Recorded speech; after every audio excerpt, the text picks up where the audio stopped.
Let's go! Hello my dear Aquarius! Hello, hello, hello! Ang sakit ng aking brain cells, mga my dear. Okay? So my dear, first 15 days of February 2025, my dear, first 15 days. This is from February 1 to February 15, 2025. And of course, mga my dear, this is a general reading. So reminder lang mga my dear, na ang gagawin natin ngayon ay general reading. So hindi po ito 100% na magre-resonate para sa ating lahat. So please my dear, lower your expectation pagdating po sa mga general reading. Okay, ganyanin na lang natin, my dear, yung pagkuha ng oracle card. Nabalasa ko naman na ito. Okay?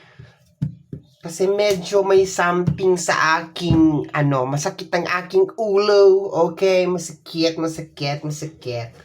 Okay. So, tingnan natin, my dear Aquarius. We have here energy of source, confinement,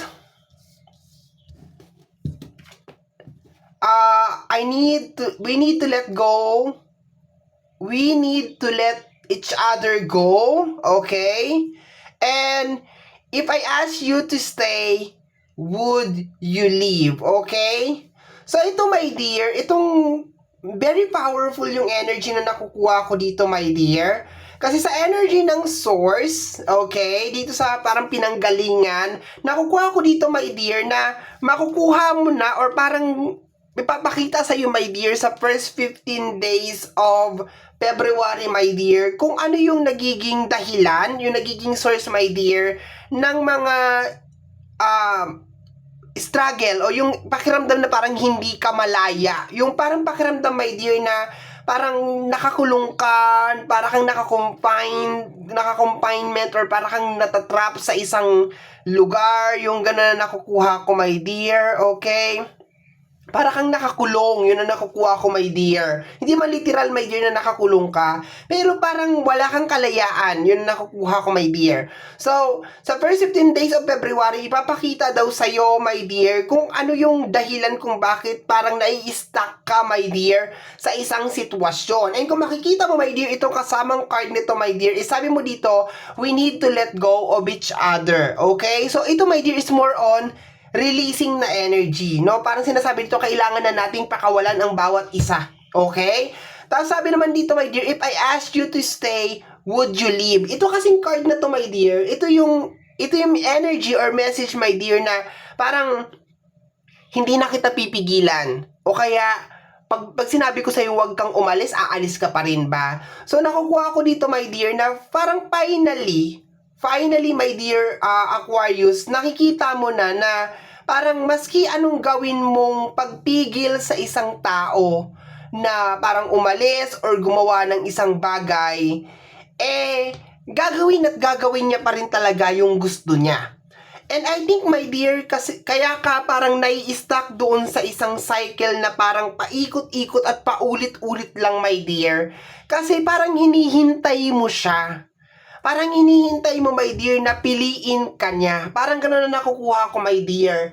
Parang hinihintay mo siya, my dear, na makinig sa mga advices mo, sa mga payo mo, na ma-appreciate ka. And I think, my dear, kaya ka nai-stuck sa isang sitwasyon or isang senaryo, my dear, nang dahil, my dear, sa taong ito or dahil sa energy na ito, my dear. Kaya parang yung message, my dear, ng card na nasa table natin ngayon is parang ipapakita sa'yo, my dear, kung bakit paulit-ulit yung isang bagay, bakit walang freedom, bakit parang nai-stuck ka sa isang sitwasyon, okay? Nang dahil dito sa taong to. And baka, my dear, baka, wala pa kasi ibang mga card, my dear, baka hindi mo napipigilan yung isang tao this time kung ano yung gusto niyang mangyari sa buhay niya. Okay? So, additional cards tayo, my dear, para mas maliwanag yung message natin para sa first 15 days of February 2025. Let's go tayo, my dear Aquarius. Tingnan natin.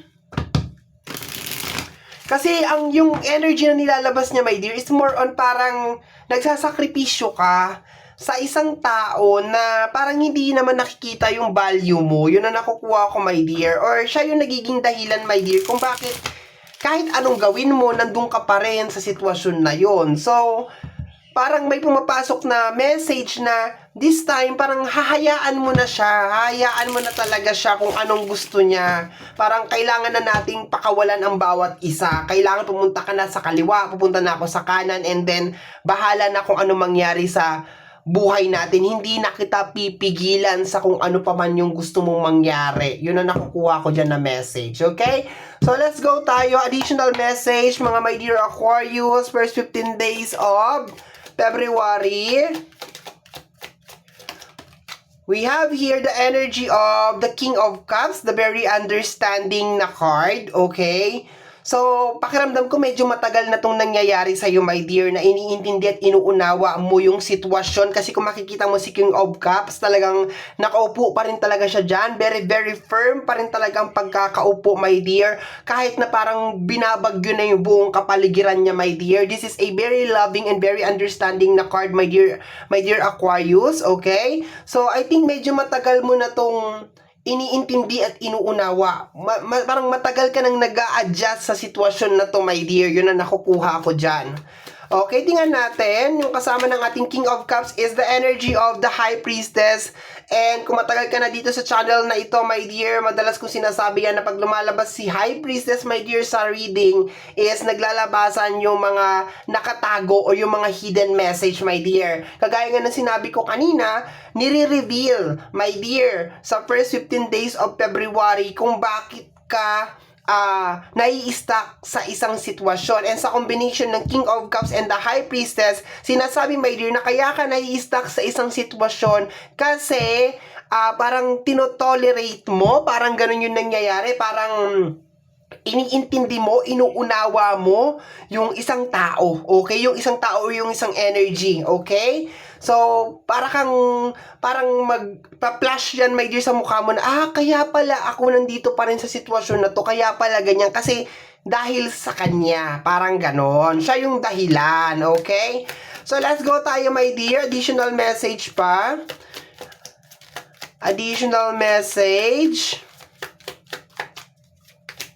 My dear Aquarius, we have here the energy of the Two of Swords. Okay, so makakapag-decide ka na ngayon, my dear, kasi itong card na to is making decision ng walang halong kahit ano, walang halong judgment or hindi ka nakabase sa kung ano yung nakikita mo, na nagdi-decide ka, my dear, o gagawa ka ng decision, my dear, nang dahil yun yung sa tingin mo tama, yun yung nangyayari, yun yung nararamdaman mo na tamang gawin. Kasi nagsabay silang dalawa or nagsunod silang dalawa, High Priestess and the Two of Swords. So, ibig sabihin, nang dahil dito sa mga malalaman mo or para magkakaroon ka ng wake-up call, sabihin na lang natin, my dear, magkakaroon ka ng kalinawan, kamalayan sa mga bagay-bagay, hindi ka magdi-deny, my dear Aquarius. Tatanggapin mo siya, i-absorb mo itong message, my dear, ng first 15 days of February, my dear, and magdi-decide ka na, my dear. Okay? Kaya sabi mo dito, we need to let go of each other, okay? Kaya sabihin mo, sige,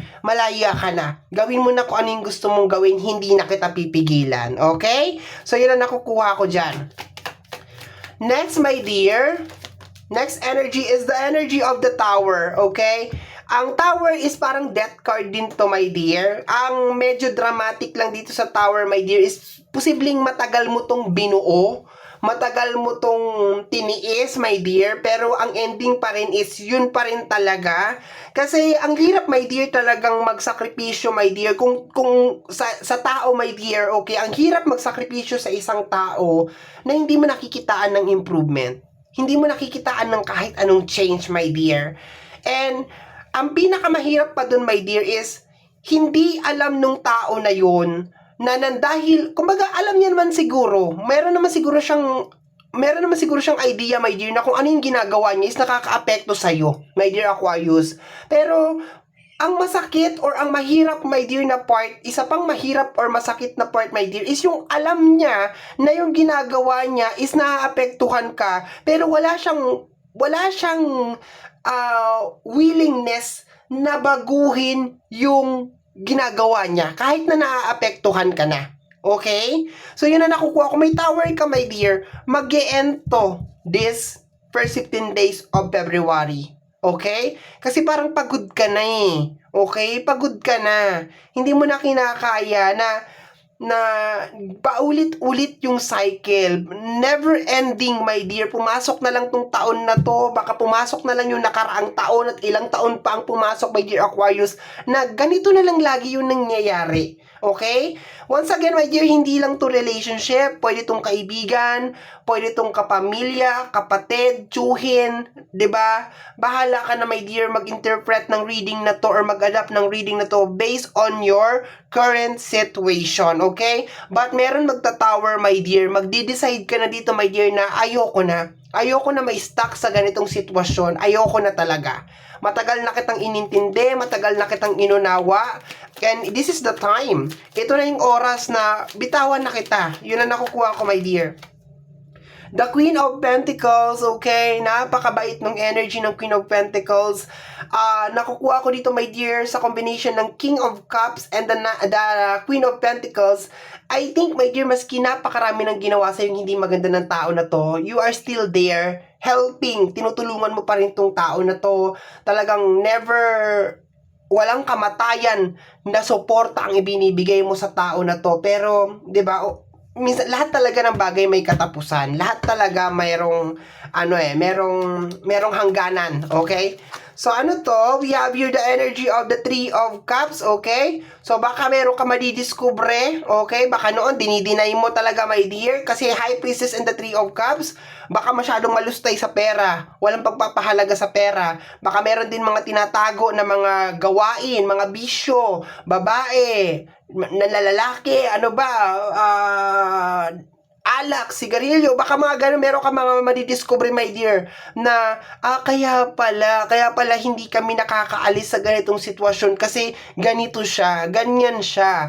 And alam ko naman, my dear, na alam mo to for the longest period of time, alam mo, my dear, pero minsan kasi dahil mahal natin yung isang tao, talagang minsan nagagawa natin magbulag-bulagan at magbingi-bingian sa mga bagay na ginagawa niya. Pero hindi kasi, my dear, baka 4 years, 5 years, 6 years mo nang tinitiis to, my dear. Ang tagal na nung my dear, nung period na tinitiis mo to, my dear, itong connection yung dalawa. Okay? So, last card, meron pala tayong star, sorry. Okay, focus ka, my dear, sa mga dreams mo. Okay, na matupad yung mga pangarap mo. Gusto mo rin maayos yung iyong emosyonal, okay? Yung sarili, okay? Yun ang nakukuha ko dito. Parang gusto mo bumalik yung dating Aquarius, yung dating masigla, yung dating masaya, yung dating Aquarius na punong-puno ng pangarap. Yun ang nakukuha ko dito, my dear. And hindi mo kasi, my dear, maibabalik yung dating ikaw hanggang kasama mo tong ganitong energy. Hindi mo maibabalik to, my dear. Maski pa anong gawin mo, hindi mo maibabalik, my dear Aquarius, habang kasama mo tong energy na ito. Okay? So, let's go tayo. Parang malungkot siya, pero at the same time, parang okay na rin. Kasi matatanggalan ka ng pasan-pasan. Okay? Last card tayo, my dear. Last card. We have here the energy of, actually, dalawang card to. The Two of Pentacles and the Two of Wands. Kakayanin mo to, my dear. Kakayanin mo maski mag-isa ka. You finally decided na aalis ka na, my dear, sa energy ng Two of Wands. And kung makikita mo, my dear, binabalance mo sa energy ng Two of Pentacles, my dear, yung iyong pangalan nito, yung mga pera, okay? So, baka mayroon mga problema na may kinalaman sa pera or may kinalaman sa buhay mo, my dear, na kakayanin mo maski mag-isa. Parang mas maganda na lang, my dear. Alam mo, mas maganda na lang, my dear, na, ano ba yung gusto ko sabihin? Mas maganda na lang na maski marami akong problema, basta wala akong kasamang pabigat. Yung parang ganun na energy, no? Wala, maski marami akong, normal lang naman kasi sa buhay natin bilang isang tao talaga yung problema eh. Ang hindi normal, yung mga tao na parang, hindi mo ba alam kung hindi ko ma-explain kung anong klaseng tao ba tong mga ganito? Kasi my dear, lakas ng energy na alam nilang mali yung ginagawa nila, patuloy pa rin talaga lang nilang ginagawa, my dear, okay? Nagpa-flash, my dear, yung angel number 22, okay? Posibleng angel number 22, 22, or angel number 222. If you want, pwede mong i-search yan, my dear, for additional message. Okay, we have here the King of Wands, the Seven of Swords. Ayan, my dear. Dahan-dahan ka, my dear, nag-move forward and nagtatanggal ka, my dear, ng mga blockages. Dahan-dahan kang gumagawa, my dear, ng mga desisyon, my dear, posibleng sa pamilya, sa relationship na hindi nila alam, okay? And at the same time, hindi ka rin magdadalawang isip, my dear, na tanggalin lahat or hindi naman lahat, yung mga tao, my dear, na posibleng maging reason para hindi mo matupad yung iyong mga pangarap, okay? So, my dear, napaka-intense ng iyong reading. Hindi ko alam kung magiging masaya ba ako para sa'yo or magiging malungkot ako para sa'yo. Pero kung ano man yan na mangyayari sa first 15 days of February, I congratulate you and, 'di ba, good luck sa mga next chapter na parating sa iyo, my dear Aquarius, okay? So, my dear Aquarius, yan ang reading mo para sa yung first 15 days of February 2025. Somehow, my dear, kung nagustuhan mo to, especially kung napadaan ka lang, don't forget to subscribe. Pakiclick lang, my dear, ang notification bell para ma-update ka sa aking mga upload kung napapanood mo to sa ating YouTube channel. At kung napapanood mo naman to, my dear, sa ating Facebook page, wag na mag-alinlangan, my dear, na mag-like and mag-follow sa ating Facebook page. Free to like, free to share, free to comment sa lahat ng ating mga videos. Once again, my name is RJ, also known as Apo J. Maraming salamat po, and until next time, bye-bye! Thank you, my dear!